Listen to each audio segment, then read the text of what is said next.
Class 10-এর Bengali সাগর সঙ্গমে লিখেছেন বঙ্কিমচন্দ্র চট্টোপাধ্যায়। তোমরা সবাই মন দিয়ে শোনো আর লেখো, সবাই লাইক অ্যান্ড সাবস্ক্রাইবটা দিয়ে দাও। নবকুমার কে? বঙ্কিমচন্দ্র চট্টোপাধ্যায়ের সাগর সঙ্গমে নবকুমার গদ্যাংশের নায়ক চরিত্র হলো নবকুমার।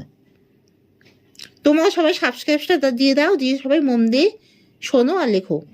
নবকুমার সঙ্গীগণ কর্তৃক পরিত্যক্ত হওয়ার প্রধান কারণ কি ছিল? দিগভ্রষ্ট নৌকা যাত্রীদের সকলে ক্ষুদ পিপাসা নিবারণার্থে কাঠ জোগাড় করতে দেরি হওয়ায় এবং জোয়ার আসার ফলে নৌকা বহু দূরে ভেসে যাওয়ায় নবকুমার সঙ্গীগণ কর্তৃক পরিত্যক্ত হয়েছিল। নবকুমার নির্জল সমুদ্র তীরে বিজনে পরিত্যক্ত হলো কেন? গঙ্গাসাগর থেকে ফেরার সময় নবকুমার এক নদীর মোহনায় সকলের ক্ষুদ পিপাসা নিবারণার্থে রন্ধনের উপযোগী কাঠ জোগাড় করতে গিয়েছিল। ফিরতে দেরি হলো এবং জোয়ারের বেগে নৌকা বহুদূর ভেসে যায়। নবকুমারের সঙ্গীরা এই পরিস্থিতিতে তার জন্য না ফিরে দেশের দিকে যাত্রা করে।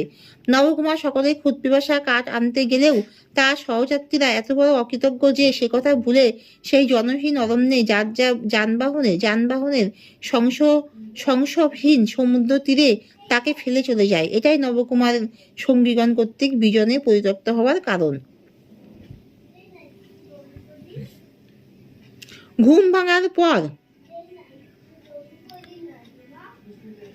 নবকুমার বহুদূরে কি দেখেছিল? ঘুম ভাঙার পর নবকুমার বহুদূরে এক আলোকবিন্দু দেখতে পেয়েছিল।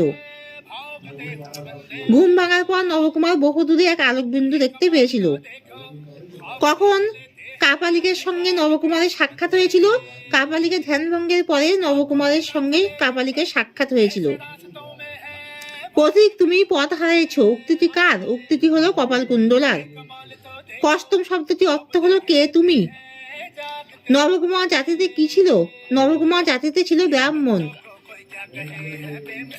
নবকুমার পদ্মকুটিরে কি খেয়ে ক্ষুধা নিবেদন করেছিল?